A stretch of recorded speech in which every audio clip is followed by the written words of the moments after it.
Beans, cabbage, carrot fry అండి ఇది. చాలామంది ఈ 3 అంటే భయపడిపోతూ ఉంటారు. కానీ చాలా బావుంటుంది. ఒక్కసారి అయితే ట్రై చేయండి. హాయ్ అండి. Welcome to Shilpa thoughts. ఇక్కడైతే నేను ఫ్రెంచ్ బీన్స్ వాడుతున్నానండి. ఫ్రెంచ్ బీన్స్ సన్నగా తరుక్కోవాలి. అండ్ క్యాబేజ్ కూడా సన్నగా తరుక్కోవాలి. క్యారెట్ కూడా సన్నగా తరుక్కోవాలి. దీనికైతే ఆనియన్స్ అవసరం లేదు. కొబ్బరి కూడా అవసరం అండి. కొబ్బరి కూడా చాలా ఇంపార్టెంట్ అనమాట. ఇప్పుడు ఈ ఫ్రై కోసం ఒక కడాయి తీసుకొని ఆయిల్ పోసుకోండి సరిపడినంత. ఇందులో పోపు వేయండి. శనగపప్పు, మినపప్పు, జీలకర్ర, ఆవాలు, ఒక్క ఎండుమిర్చి, కొద్దిగా కరివేపాకు, ఒక పచ్చిమిర్చి చీల్చుకొని వేసుకోండి. ఇప్పుడు వీటిని బాగా వేగనివ్వండి. ఇలా కలర్ఫుల్గా అప్పుడప్పుడు తినండి, చాలా మంచిది హెల్త్కి కూడా.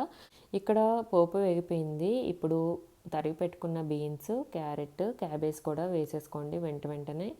అన్నీ ఒకేసారి వేసేసుకోవచ్చు అనమాట. దీనికి ఆనియన్ అవసరం లేదని చెప్పాను కదా నేను.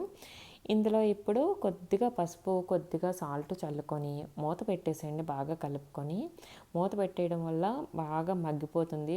ఇందులో వాటర్ అంతా దిగిపోయి చక్కగా వేగిపోతుంది అనమాట ఫ్రై అనేది. మూత తీసుకొని అప్పుడప్పుడు కూడా మనం కలుపుకుంటూ ఉండాలండి.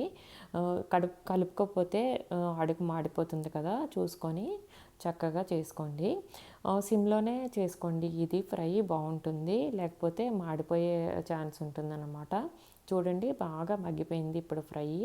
ఇందులో నేను ఇప్పుడు వెల్లుల్లి కారం ఉంది నా దగ్గర, ఇండియా నుంచి తెచ్చుకున్నాను. ఆ వెల్లుల్లి కారం అయితే యూజ్ చేస్తున్నాను. మీకు సరిపడినంత కారము, సాల్ట్ వేసుకోండి. మీ దగ్గర వెల్లుల్లి కారం లేకపోతే కారం వేసేసుకోవచ్చు, సాల్ట్ కూడా వేసుకోండి. బాగా కలుపుకోండి. బాగా కలుపుకొని ఒక 2-3 మినిట్స్ వేగనివ్వండి చాలు.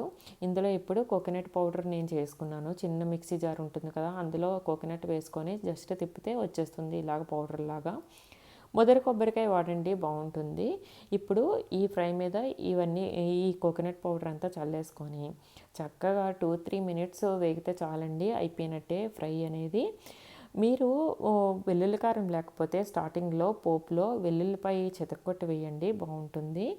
ఇప్పుడైతే ఫ్రై మూత పెట్టేసుకొని మళ్ళీ 2 మినిట్స్ వేగించేసాను. చాలా బాగుంటుంది ఇది. సాంబార్లోకి, పప్పులోకి కాంబినేషన్ కింద బాగుంటుంది అన్నమాట.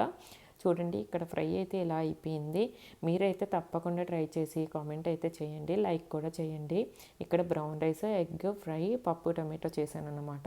ఈ కాంబినేషన్ చాలా బాగుంటుంది, ట్రై చేయండి. లైక్ చేయడం అయితే అస్సలు మర్చిపోవద్దు, కామెంట్ కూడా చేయండి.